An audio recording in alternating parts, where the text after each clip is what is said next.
Hello, students. This is a lecture slide on business etiquette. Now, most of this is pretty much common sense if you worked in any kind of business that deals with customer service. And basically, I just want you to go through these slides and try to be familiar with what should be, uh, I guess I should say, the norm to most of you if you're working in any type of business that deals with the public or deals with customer service. Um, Obviously, in retail pharmacy, you're interacting with a lot of customers, and there's just many things that everybody should know. In case you don't, if this is your first work experience, this slide actually just gives you some good pointers. So this is a slide you can use for almost any business where you're dealing with customer service. So again, this is the meaning of business etiquette. Etiquette is what you are doing and saying when people are looking and listening. What you are thinking is your business. Is by Virginia Carey Hudson. As we become more high-tech society, the need for a sensitive personal touch in business increases. So whenever new technology is introduced into society, there must be a counterbalancing human response. So really nobody, what that slide is basically saying is um, we have a lot of technology these days, but technology makes things a lot easier for us as human beings, but doesn't necessarily mean that because things are easier, we have to forsake customer service. Business etiquette, no matter how intelligent or accurate your computer is, you still must interact with people, which is definitely true. If you look at places like supermarkets that have self checkouts where you're not dealing with a live person, but sometimes things go wrong and you need an assistant, and there's usually somebody nearby to assist you in case who knows, a product doesn't scan. So you can't expect the computer to um, do everything 100%. Or even if you call to pay a bill, um, obviously you get the computer automation, and sometimes they don't understand what you want, and you actually need to speak to a live person. So the option of having a live person is always important. And these are just basically some FYI stats, business etiquette. Up to 90% of unhappy customers never complain about discourtesy. 91% will never again do business with the company that offended them. That's very important. So if you offer bad customer service to a person or to a person while you're at work, more than likely that person may never give you that business again. And also keep in mind that we live in a society where social media is extremely popular. Almost everybody uses some type of social media, and and the unfortunate thing is, most people, when they post about a business, more than likely they're going to post a bad experience versus a good experience. For example, um, if you went to a particular Starbucks at a particular location and you had really bad service there, you are more than likely to post a bad service versus if you went there and you had really great service.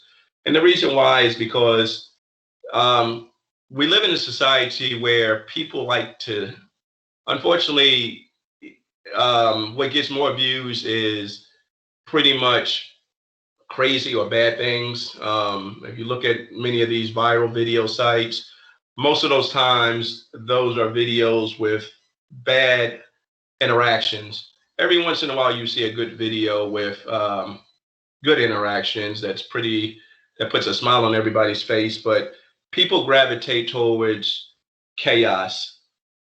People like to see crazy videos over really good videos of people doing good service or whatever.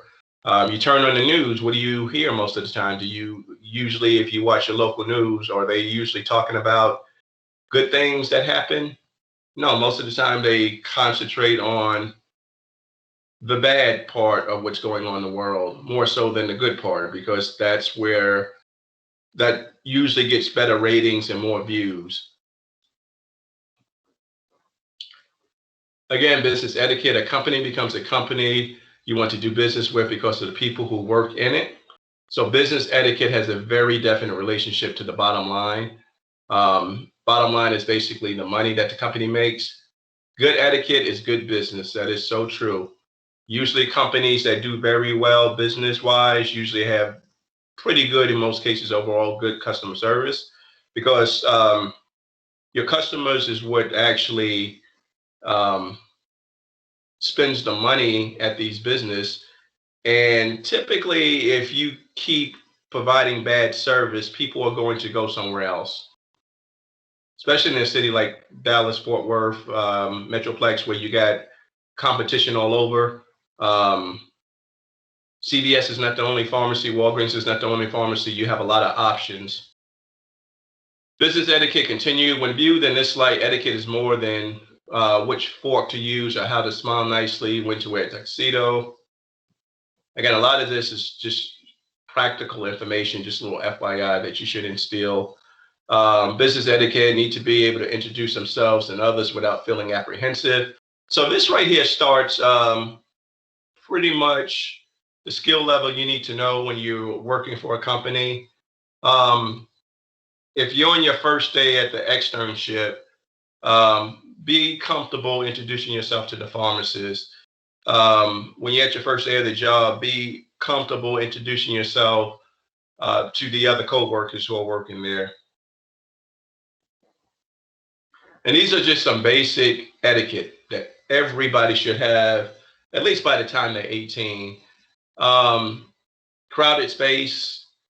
I know this is a little outdated since we're in a pandemic, but these are just basically some common sense things. If you're on a train or you're on a bus and all the seats are full and a pregnant woman is in front of you and standing up, common sense, or a handicapped person, or definitely an elderly person, you basically offer that person your chair. It's just a common courtesy thing. It looks extremely bad if there's no seats on a bus or a train and there's an elderly person that's standing in front of you and you're a younger person and you just sit there and don't offer your seat to the elderly person. Again, there's no law that says a younger person must give up their seat to an elderly person. It's just common etiquette that you do that. And for the men in the class, it's just common etiquette that if you're walking out of a door, walking towards a door, walking outside, or walking inside a building, and there's a female behind you, you open the door and let the female go in first. That's just basic etiquette. That's good etiquette. The male opens the door for the female. So it's just some common things that everybody should know. Stand up when sitting. Always stand up to greet someone you're being introduced to. So if you're sitting down and someone is coming over to introduce you to someone else, and those two people who are coming towards you are standing, um, you stand up and shake that person's hand. You don't remain seated.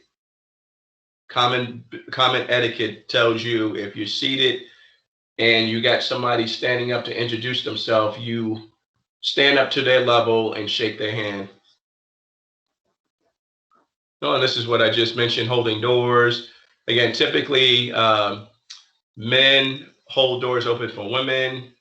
Men hold doors, or actually any person holds the door open for an elderly person, whether they male or female. So it's just common etiquette that goes a long way.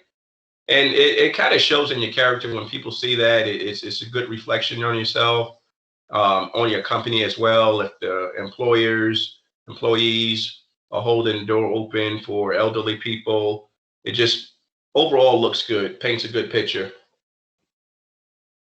These are some other ones that you can actually look at. Again, a lot of this stuff is just, just look at them. Some of them should be common sense to you. Um, Walking to a car, good manners for a man to walk a woman to a car if it's parked in a dangerous area. Again, if you're a male and it is late at night and there's another female that arrived by herself, you politely ask her to let me walk you to your car. It's just a proper thing to do. It's just good etiquette. Elevator etiquette, the person closest to the elevator doors should enter first. If you're in the front waiting for your floor, you should move outside the doors to allow people to exit from the back. Okay, so these are just good practices that you can all look over. Um, so I'm not going to read every little one, but just kind of browse through these, and hopefully most of them you would say to yourself, "Oh, I already knew that." Um, so let me just move to some things that are pretty important. Um, be careful with your parents. And this is for anybody, whether this is your first day at the job, whether you're established at that job, interviews. Always dress appropriately. Okay. Um, some companies have dress code policies, but you should always know what to wear, what's appropriate to wear at work. Um, Obviously, females have more dressing styles than men as far as clothing. Um, there's never an appropriate situation where it's okay for a female to wear a very short mini skirt at work. That's just not appropriate. I don't know any job that would allow that.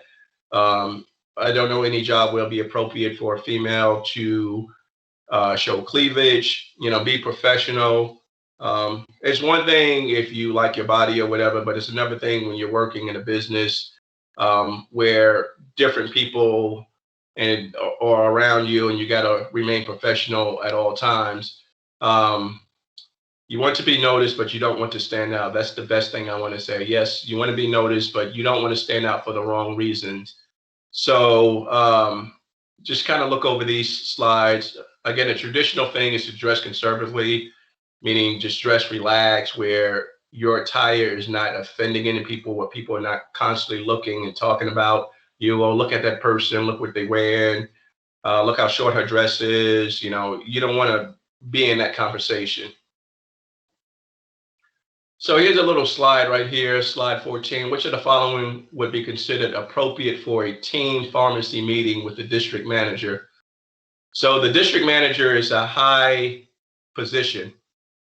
Um, and if they come into your pharmacy to have a meeting, which one of these would be appropriate and which ones would not? Um, Definitely right away, the third one is definitely not appropriate. It's uh, a little bit too clubbish or whatever. Four is fine. The second one is a little bit too relaxed. This is looks like you're going to the gym, like you're putting no effort. You wouldn't want to wear that to a team pharmacy meeting. Um, One is appropriate, so I would say one and four. Again, four, the dress falls below the knees. The third one, it looks like she's more so going to a club than a meeting. And again, the second one with the green sweatsuit looks like she's about to go to the gym, or looks like she probably sleeps in that attire. So you don't want to do that. So dress for the position you want, not the position you have. Others tends to believe that you are what you appear to be, which is true. Very true statement, whether it's fair or unfair. Expand your knowledge, learning how to learn. Knowing how to learn is the skill most needed by employees. Learn as much as you can about your job and your manager's job, and how it fits into each, and how each fits into the organizational structure. Find out what other departments do rather. Be the one who people turn to for expertise in your area. Um, your other instructor, Misty Henderson Kieran, I don't know if she mentioned this to you in one of her online lectures, but I've been knowing her for quite a while. And every position she has excelled. And what she does, her technique is when she goes to her job, she gains a lot of experience. And the way she gains a lot of experience is she finds somebody or some people that knows more about the job than she does. and she learns from those people.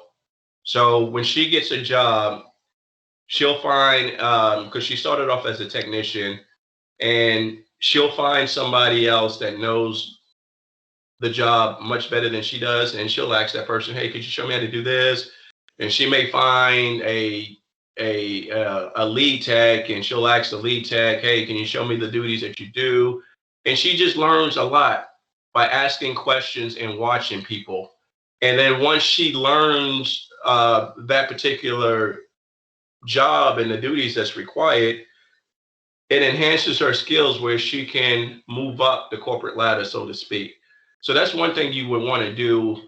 Um, you just ask other people who know a lot more about you, a lot more about the job than you do, and you gain their knowledge. And that's the simplest thing that can actually help you more in life. Surround yourself with people uh, who know more than you.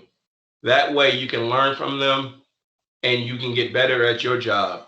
You don't surround yourself with people who know less than you because you'll never excel. But if you surround yourself with people who know more than what you know, what's going to happen is they're going to teach you some valuable skills and you'll pick up knowledge really quick. It works in every aspect of life. Always surround yourself with people who know more than you. Honor your working hours. This is, again, just kind of look at all of this. This is self-explanatory. If your job is 9 to 5, 9 a.m. to 5 a.m., um, and you think it's okay to show up 9:10 every morning or 9:05 every morning, or leave 4:55 every day, um, to you, that may seem, oh, it's just 5 to 10 minutes late. Who cares? But the company is paying you. You wouldn't like it if they shorten your check by 5 minutes every single day because all of that adds up. Again, here's the second bulletin. 5 minutes may not seem like much to you, but when you are working in a pharmacy, schedule adherence is one of the most important things to do because people are depending on you to be on time. Um, so make sure whatever schedule you have, you honor it and you try to get there as close to your time as possible without being late.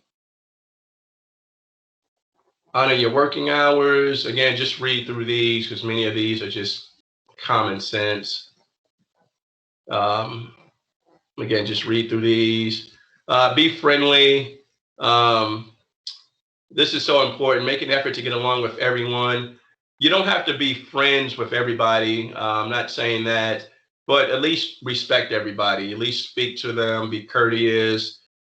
Treat them like co-workers, like you would want to be treated. Again, you don't go to work to actually make friends, but obviously you're going to be working with others because you're going to have to build it. You're going to have teamwork. And the best way to have teamwork is to respect everybody and be courteous to your coworkers. And this is a good thing. Lunch is a great opportunity to get to know each other. Um, at lunch, you can kick up a conversation because you're not actually working. You don't have to, but if you're looking to make friends or know a little bit more about your coworkers, work is or lunch is actually a good place to do that. Um, this is very important. Keep personal information to yourself. Okay, work should not be your personal reality show. And that goes for everybody. That goes for the technicians and the pharmacists. You go to work, you keep everything business. I should not know as a pharmacist uh, who my tech dates and where he or she was last Friday night and all of that, or personal, intimate, anything like that. I should not know that as a pharmacist. The only way I would know that is if technically you went to work and you just revealed all your information. And there are some people who do that. Honestly, I'm not going to lie to any of you. You're going to work with some technicians or even some pharmacists. Monday morning, they'll tell you everything they did, no matter how graphic or how much in detail. They're going to tell you everything that happened to them Friday, Saturday, Sunday that has nothing to do with pharmacy. We use the little acronym TMI, too much information.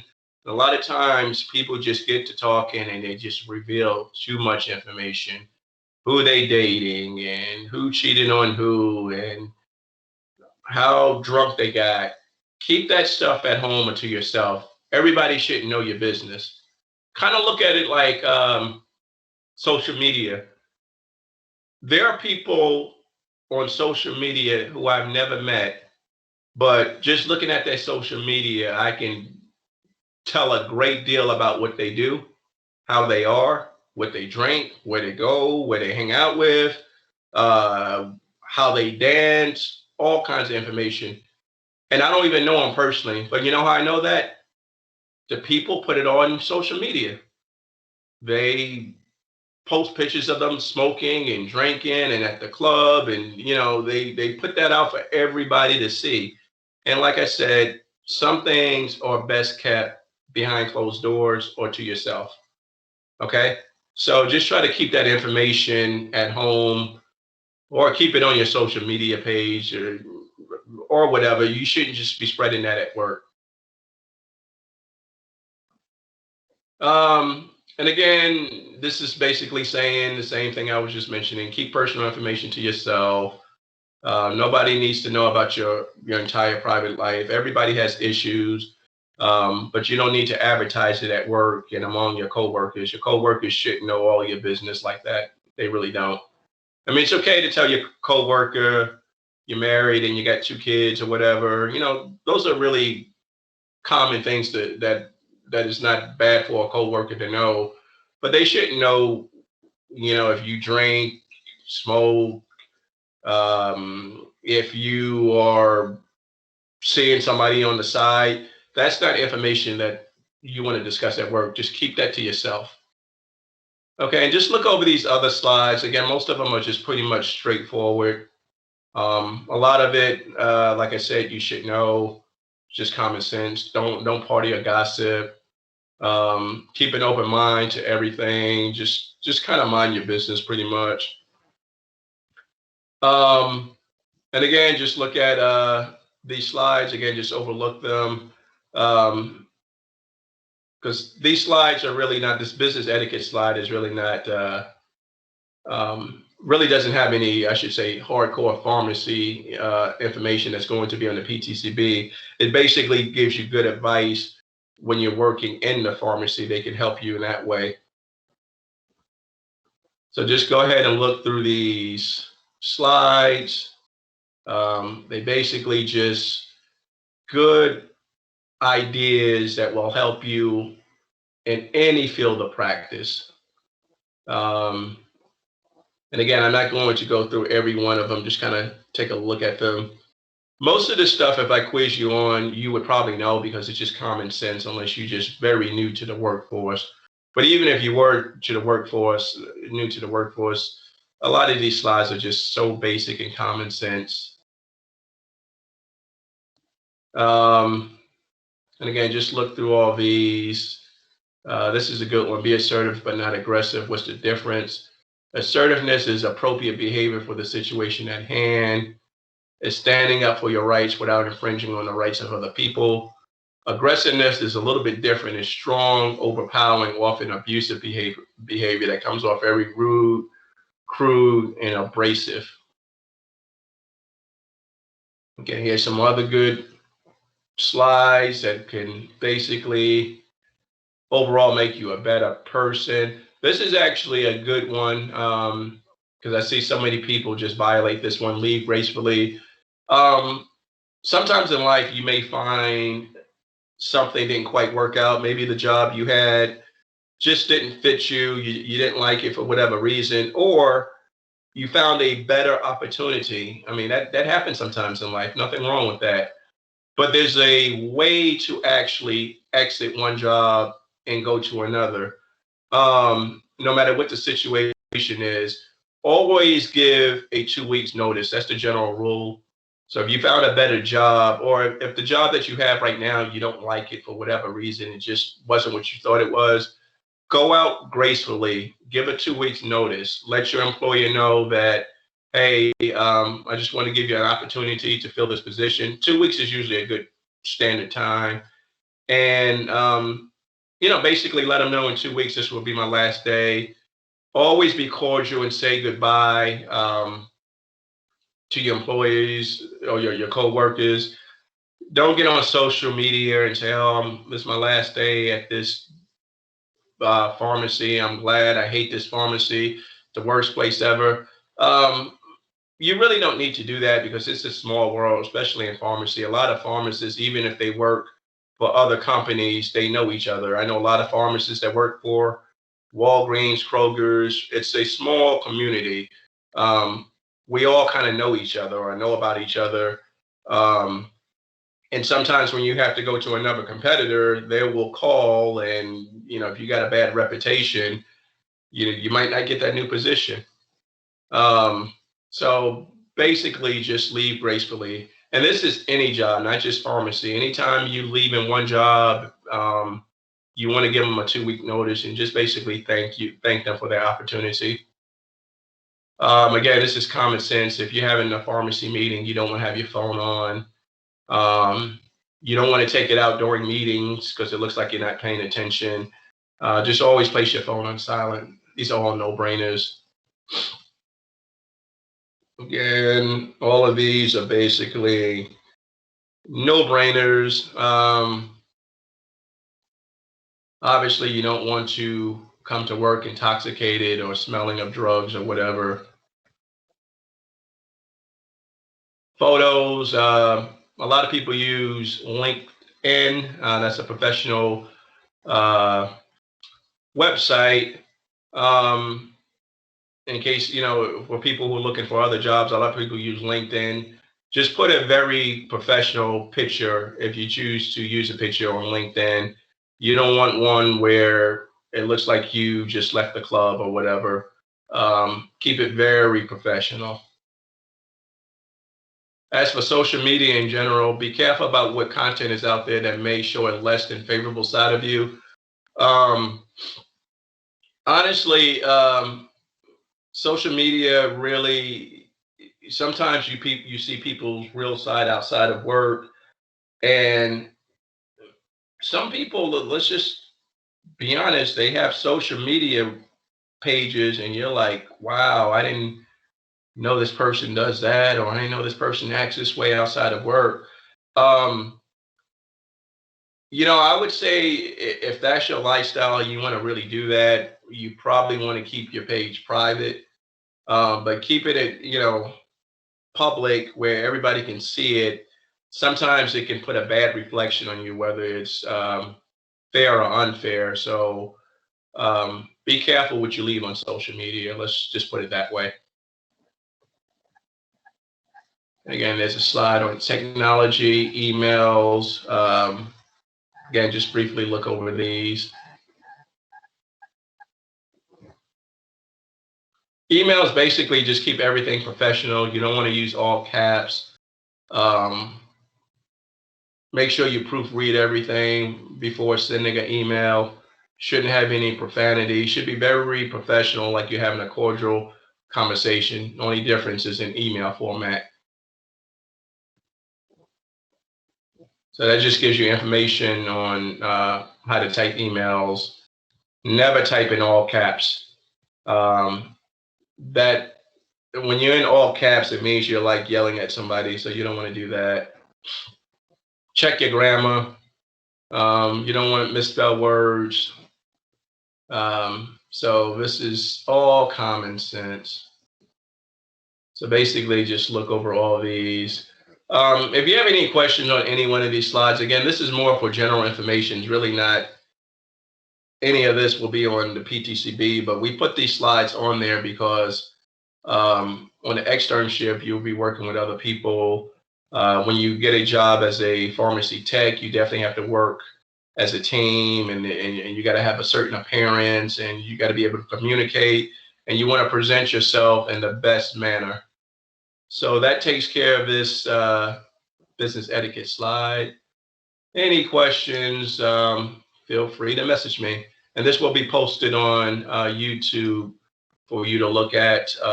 Should be on YouTube sometime Monday, November 9th. Thank you.